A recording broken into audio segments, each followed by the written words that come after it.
안녕하세요. 정미용 칼럼입니다.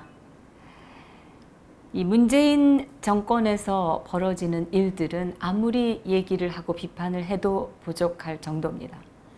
지금 이 정권에서 하고 있는 일은 법치 민주적인 정부에서는 있을 수 없는 일들을 하고 있는 겁니다. 그런데 이러한 그 행태를 대하는 언론의 태도 또한 민주사회의 언론이라고는 우리가 도저히 인정할 수 없는 그런 작태들을 지금 하고 있습니다. 문재인 대통령은 집권 직후에 지금까지도 이런 여러 가지 어떤 분이 그러시더군요. 국민 소통이 아니고 국민 쇼통이다. 정말 이 쇼처럼 보이는 여러 가지 이벤트를 벌이고 있습니다. 지금 안보나 경제적으로 정말 위기 상황인 이때에 이런 부분에 대한 진지한 고민이나 성찰하는 모습은 찾기가 어렵습니다. 집권 직후에 드레스 셔츠 차림으로 비교적 젊은 보좌관들과 함께 격의 없이 차를 마시면서 걷는 모습을 보인다든지, 아니면 청와대 내에 일반 직원들하고 같이 식반을 들고 식사를 한다든지 이런 모습이죠. 이런 걸 보여주기만 한 게 아니고 계속해서 소통을 또 강조하고 있습니다. 연일 격의를 없애라 이런 말도 하고 있습니다. 이 정도면은 실컷 보여줬다고 생각을 한 걸까요? 이 정도 보여줬다는 그걸 가지고 그 이면에서 벌이는 일들이라는 거는 이 국민의 입장에서 보면은 대로 주고 말로 받아가는 그런 형국이다, 이렇게 느껴집니다. 임종석 비서실장, 여러분 이 주사파의 아주 대표적인 인물로 잘 알고 계신데, 이 임종석 비서실장이 수석 비서관들까지 포함해서 행정관들까지 전부 이 청와대 비서진들로부터 보안 서약서를 제출받았다고 합니다. 이것은 필요할 때는 언제든지 직원들의 휴대전화를 압수해서 전부 다 뒤져볼 수 있도록 한 그런 내용도 다 포함이 되어 있는 겁니다. 이거는 거의 인권 유린 수준이 아닌가 그런 생각이 들 정도입니다. 인권이니 격이 없는 소통이니 이런 걸 표면적으로 그렇게 강조하는 그런 집단에서 전혀 딴판인 조치를 이면에서는 하고 있는 겁니다. 그러면서 또 일부는 소속 행정관들에게 기자들과의 소통을 일절 금지하라고 또 명을 내렸다고 합니다. 이런 일들이 정말 만에 하나 박근혜 정부에서 있었다면 지금쯤 언론과 종편에서 연일 이걸 가차없이 난도질 하느라고 아마 시끄러웠을 겁니다. 그런데 어쩐 일인지 이 문재인 정권에서는 언론들이 조용합니다. 생각해 보면은 이 언론 집단도 양심도 없고 기억력도 없는 그런 집단이다 라는 생각을 하지 않을 수가 없습니다. 문재인 청와대가 내부 직원들을 상대로 해서 언론과의 소통을 경계하도록 하는 것은 일면 이해가 안 되는 것은 아닙니다. 사실 요즘 언론이 워낙 허위 조작 보도를 많이 하니까 섣불리 접촉했다가 또 이상한 보도나 나갈까 걱정이 되니까 그럴 수도 있습니다. 뿐만이 아니라 요즘 기자들 중에는 출입처나 이곳저곳 다니면서 얻은 정보를 자기와 가까운 정치인들에게 또 다 알려준다고 합니다. 그러니까 여러 가지가 믿을 수 없어서 그럴 수도 있습니다. 그러나 다른 정권도 아니고 문재인 정권이니까 사실 모든 언론 또 모든 사람하고 정말 격의 없이 소통을 해야 되는 것 아니겠습니까? 다른 정권이 하는 일에는 무조건적으로 불통이라고 비판을 됐던 그런 세력들이 바로 더불어민주당 세력들인데, 이들이 왜 기자들하고의 접촉을 막는 것인가? 좀 생각해 볼 필요가 있습니다. 사실상 이 정권은 언론의 난에 의해서 정권을 잡게 됐다 해도 과언이 아닐 정도로 이 탄핵 기간 동안에 그 언론이 100% 허위 조작까지 불사하면서 이 탄핵을 몰아붙이는 그 홍위병 역할을 했던 걸 생각하면 이번 정권이 언론들과의 소통을 금지한다, 이런 거는 참 아이러니한 일이 아닐 수 없습니다. 이런 정권이 걸핏하면 서민이니 또는 낮은 자세, 격이 없는 소통, 민주를 외치는 그런 사람들이 아닙니까? 이렇게 보안에 신경을 쓰는 것은 그런 주장을 하는 집단으로서는 결코 어울리는 것이 아니다라고 말씀을 드리고 싶고요. 문재인 정권의 이런 그 위선적인 행태는 한두 가지가 아닙니다. 또 하나 우리가 반드시 짚고 넘어가야 할 문제가 있죠. 문재인 정권 들어서 그 더불어민주당 쪽은 물론이고 국민의당까지, 그 민주당의 이중대라고 할 수 있는 이 국민의당까지 합세해서 특정인을 겨냥한 법을 만들고 있다는 것입니다. 대표적으로 국민의당의 천정배 의원이 5.18 민주화 운동 등에 관한 특별법 일부 개정 법률안을 그 13일에 대표 발의를 했습니다. 입법 발의가 된 겁니다. 이 개정안의 내용을 보니까 헌정 파괴 행위로 해서 유죄 확정을 받은 사람의 경우 사면 복권을 받는다 하더라도 국립묘지에 안장되지 못하도록 한다, 이 조항을 이제 뒤늦게 첨부하면서 개정안이라고 발의를 한 것이죠. 이런 소식을 들은 네티즌들은 뭐 예상했던 대로다, 이런 반응을 보이고 있는데요. 이것은 이게 국민의당에서 발의한 것이기는 하지만 사실 아까도 말씀드렸지만 더불어민주당의 이중대 노릇을 하고 있는 이 국민의당이 낸 법안인데 민주당이 뭐 여기에 반대하겠습니까?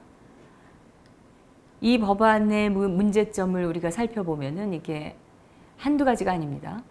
여러분께서도 짐작하셨겠지만 이 법안은 사실상 특정인 몇 명을 대상으로 해서 만들어진, 이 의도를 가지고 만들어진 입법입니다. 대한민국에서 헌법 파괴 행위로 유죄를 받았던 사람이 과연 몇 명이나 되겠습니까? 그리고 그 사람들 중에 또 사면을 받은 사람은 또 누구겠습니까? 뻔한 것 아닙니까? 이거는 누가 보더라도 전두환, 노태우 두 전직 대통령을 겨냥해서 만든 보복성 법안입니다. 다수의 네티즌들은 이 법안이 박근혜 대통령을 겨냥한 면이 있다, 이렇게 얘기를 하고 있습니다.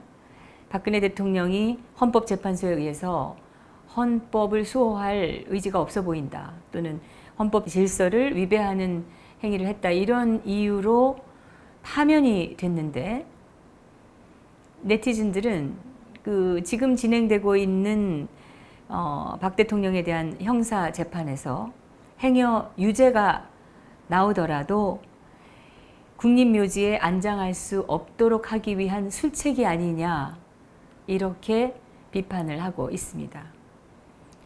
글쎄요, 어떻든 이 법안은 누가 보더라도 그 의심의 눈초리를 거둘 수 없는 게 사실입니다. 사면이라는 것은요, 말 그대로 앞에 있었던 이미 확정된 이 죄나 과오를 사해 주는 것입니다. 그러니까 선거에 출마할 수 없는 사람들도 사면을 받게 되면 출마가 가능하게 됩니다.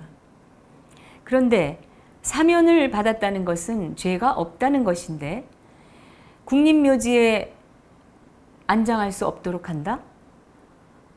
이미 사면을 시켜줬는데 그것으로 다 끝났다는 얘기인데 그 당사자들에게 이미 사면으로 무효가 된 부분에 대해서 다시 불이익을 준다. 이것은 초법적인 발상이고 이건 위헌의 소지가 있는 그런 법안이 아닐 수 없습니다. 천정배 그 의원은 이분이 율사입니다. 법을 전공한 사람인데 이런 초법적이고 위헌적인 이런 법안을 만드는 것입니다.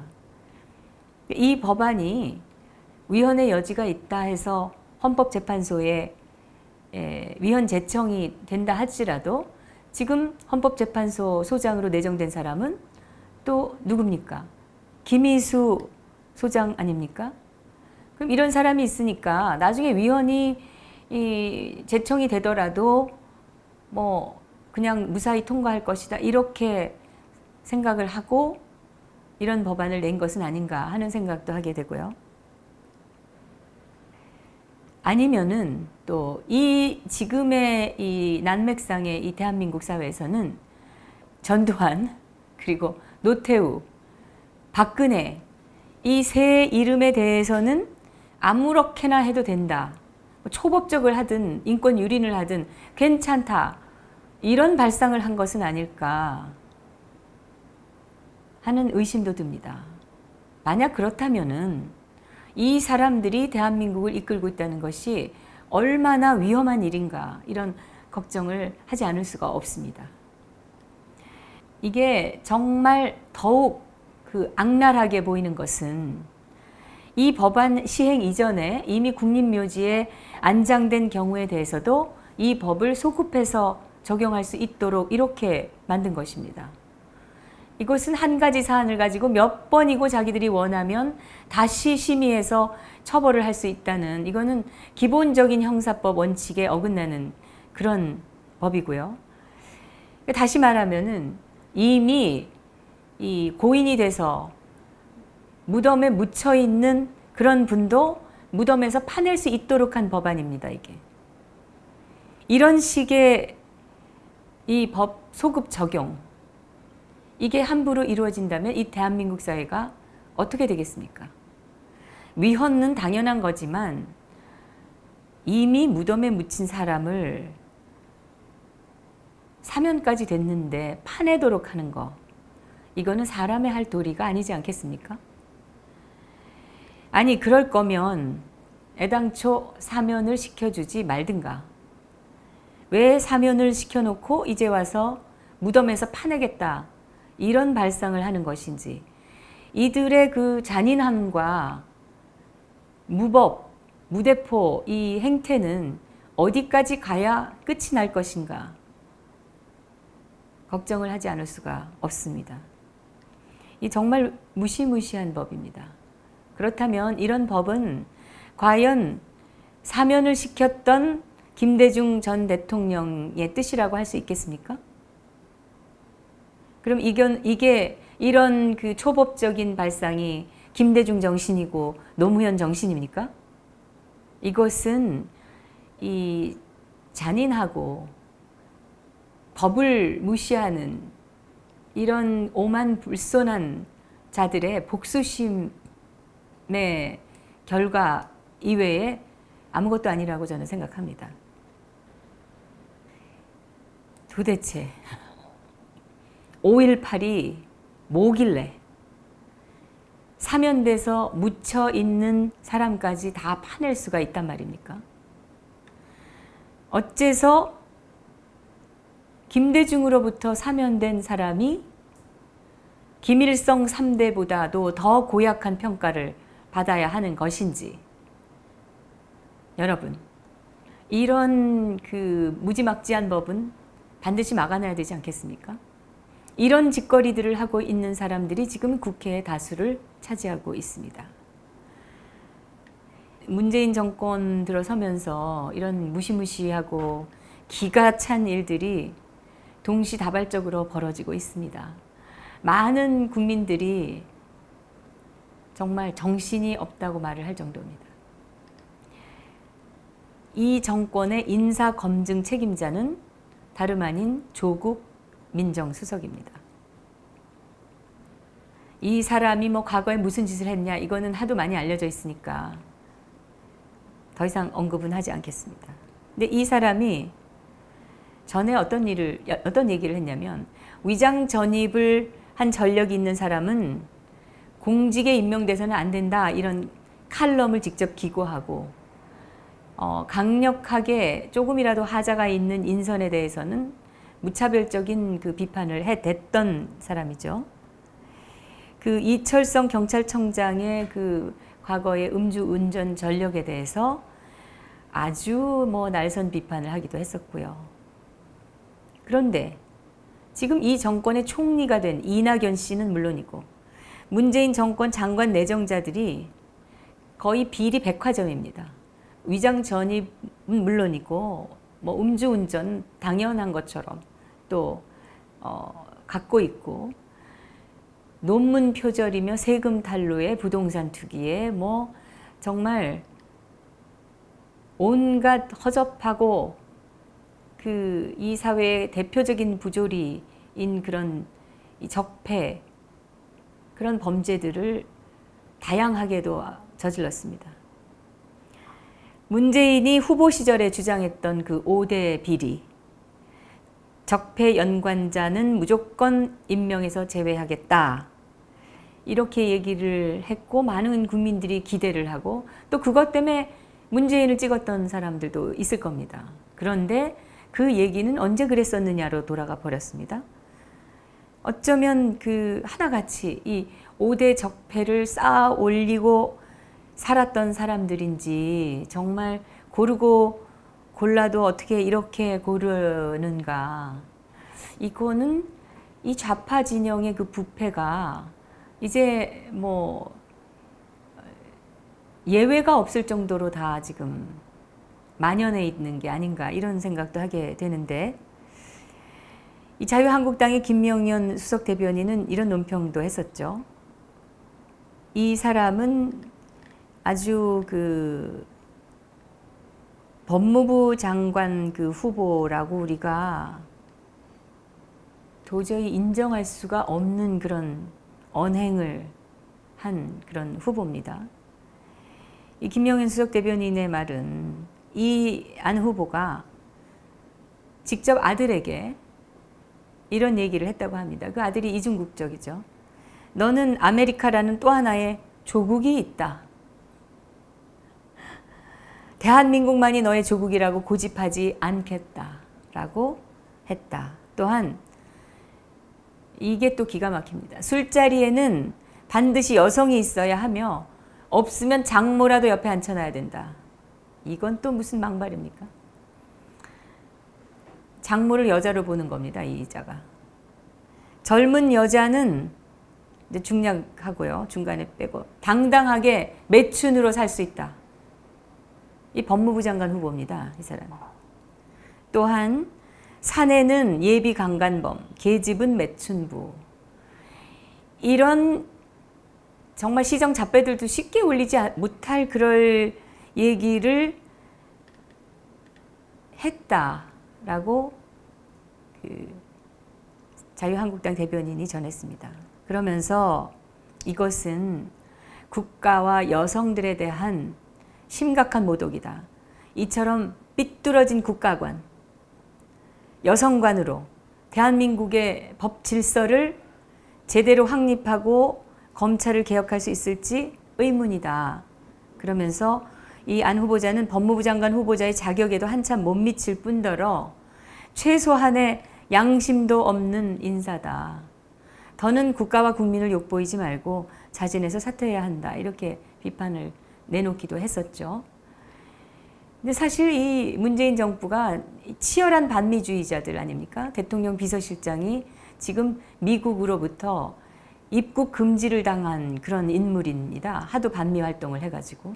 그런데 미국을 또 하나의 조국이라고 지금 얘기하는 이런 사람을 법무부 장관 후보로 지금 또 추천을 한 겁니다. 그러니까 이 정권의 그 정체성이라는 것은 오락가락이 아닐 수가 없습니다.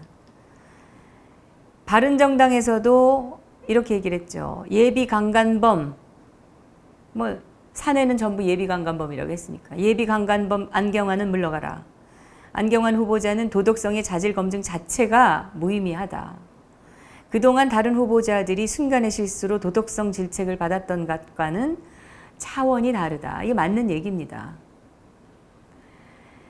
지금 이 좌파들의 이게 지금 내각을 구성하는 그런 인선인데, 이런 작태를 보면서 이들의 발언들, 과거에 했다는 그 발언을 보면은 그 저질성이라는 게 정말 같은 국민이라는 게 창피스러울 정도입니다. 그걸 보면은 예전에 그 낙곰수의 국민들 좌파 촛불 세력들 수십만의 박수를 받았던 낙곰수, 거기에 욕쟁이 김용민 씨의 발언들이 또 떠오릅니다. 이게 다 같은 그런 맥락을 가지고 지금 이렇게 저질스러운 행태를 보여서 국민들로 하여금 수치감을 느끼게 하고 국격을 떨어뜨리고 있는 겁니다. 황유정 상근 부대변인이 바른정당 부대변인인데요. 이날 이 후보자에 대한 얘기를 하면서 개인의 사적 인식이 후보자 검증 과정에서 언론에 회자되면서 여성들의 공분을 살게 분명하고, 더 나아가서 안 후보자의 왜곡된 성의식과 반인권적이고 비애국적인 인식은 자라나는 청소년들에게 심각한 해악을 끼칠 것이다. 근데 이 정도로 나오면은 청와대는 사실 이 지명을 철회하고 또 본인 스스로 그야말로 막말로 쪽팔려서 사퇴해야 되는 게 아닙니까? 이게 마지막 남은 이 최소한의 양심이 아닐까, 이런 생각이 드는데요. 그러면서 국민의당의 발표는 또 조국 민정수석이 인사검증 업무를 제대로 하고 있느냐, 이런 의문을 제기를 했습니다. 근데 사실 조국 민정수석이 또 이런 걸 비호해 왔던 사람입니다. 이런 것 정도는 아무렇지도 않게 보는 그런 인물이 아닐까, 그런 생각이 들 정도로 김용민 같은 사람을 비호하고 편을 들어주고, 또 심지어 후원 회장까지 했던 걸로 제가 기억을 하는데, 제 기억이 틀릴 수도 있습니다만 제 기억으로는 분명히 그렇습니다. 근데 이 양순필 수석 부대변인도 지금 이게 같은 편, 이중대라고 할 수 있는 이 국민의당에서 나오는 얘기니까 자기들이 봐도 사실은 정말 수치스러운 일이라고 생각을 한 거죠. 그러면서 민정수석이 아주 기초적인 확인만 했어도 안경환이나 탁현민 같은 이런 인물들은 걸러낼 수가 있었을 것이다, 이러면서 아주 맹비난을 했습니다. 그런데 정작 당사자인 인사검증 책임인 조국 민정수석이 여기에 대해서 이렇다 할 말이 없습니다. 사과를 하든가 아니면 잘못된 걸 인정을 하든가 아니면 후보자를 바꾸든가 해야 되는데, 이런 걸 보면은 이 정부에서의 키워드는 지금까지 내로남불이라는 소위 유행어가 아주 당연하게 들립니다. 부끄러움이 없는 게 바로 좌파들의 특징이라고 저는 생각을 하는데, 바로 이 정권이 부끄러움을 모르는 정권이라는 생각을 하게 됩니다. 우리가 언론의 경우를 또 보겠습니다. 우병우 전 민정수석에 대해서 언론이 한 짓은 그야말로 옷끝에 묻은 먼지까지 탁탁 털어낼 정도의 그런 마녀 사냥에 가까운 보도를 했습니다. 우 수석의 아들이 병역 의무를 이행하는 과정에서 운전병으로 뽑혔던 사실까지 수사를 받도록 만든 게 바로 언론이었습니다. 조선일보의 사회부 기자 한 사람은 경찰에게 뒷구멍으로 이 우병우 수석 관련한 차적 조회를 부탁하다가 들켜서 입건이 되기도 했습니다. 우병우 수석의 뒤를 캐기 위해서는 물론 조선일보는 우병우 수석의 원한이 있겠죠. 그런데 이런 언론사 기자까지 싸구려 흥신소 짓거리까지 서슴지 않았던 겁니다. 그런데 우병우 수석에게서는 비리 혐의가 나온 것이 하나도 없습니다. 지금 정권 잡은 지 한 달밖에 안 된 그 정권에서 준비된 대통령이었다는 그 주장하는 그 정권에서 준비해서 내놓은 그 내각 인선에 꼽힌 사람들의 그 비리 행태를 보면은 몇 달 동안 탈탈 털어도 하나 제대로 나오지 않는 이 우병우 수석이나 박근혜 대통령, 이런 분들은 정말 이 기적 같은 깨끗한 분들이 아닐까. 겨우 우병우 수석에 대해서 트집을 잡는다고 잡은 게 뭐냐면 세월호 수사에 외압을 행사했다 이건데, 아니 우 수석이 세월호에 대한 수사를 막을 이유가 뭐가 있겠습니까? 뭐가 얻어지겠습니까? 그래서 또 세월호 수사를 또 못했습니까? 수사에 어려움이 없었다면은 그게 무슨 외압을 받은 것이라고 할 수 있겠습니까? 그런데 이 정도 지적을 한 것밖에는 우병우에게서는 나온 것이 없었다는 거죠. 이런 이 우수석에 비해서 지금 이 문재인 정권의 장관 내정자들, 이거는 하늘과 땅 차이의 문제점 투성이 집단이라고 할 수 있겠는데, 그런데 이 언론의 행태는 우수석에 대해서 했던 그 보도의 10분의 1도 이런 엄청난 지금 인선 문제들에 대해서 보도를 하지 않고 있는 것입니다. 이거는 아주 내놓고 의도적이고 편향적으로 언론의 기본을 상실한 그런 행태를 지금 보이고 있습니다. 사실 언론에 대해서 비판하는 것 자체를 저는 지금은 무의미하다 싶을 정도로 생각하고 있습니다. 왜냐하면 지금 언론이 죽은 지가 오래됐기 때문입니다. 대한민국에 제대로 된 언론이 있습니까? 이 정권, 이 초장에 지금 뭐 한 달 좀 넘었으니까 초장인데, 초장도 아주 초반입니다. 희한한 일이 또 벌어지고 있죠. 의정부에 있는 주한미군 위로 공연이 무산이 됐습니다. 민노총 같은 이 좌파 단체들이 전부 마녀 사냥을 하고 전화 폭력을 하고 반대 시위 압력 이런 것들을 다 행했기 때문에 이런 일이 벌어졌는데,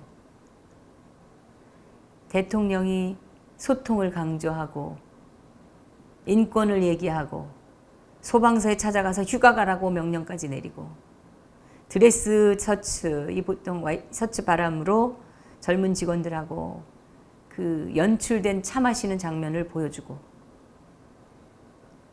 이 이면에 직원들에게 보안 계약서를 받아내고 언론과 소통하지 못하도록 지시를 내리고, 비리 범죄 백화점 같은 인사들을 요직에 임명을 하고 문제가 밝혀져도 밀어붙이고 사과도 하지 않고, 반국가 사범들이 판을 치고 이제는 무덤에서 시체를 파내는 법안까지 지금 만들어내고 있습니다.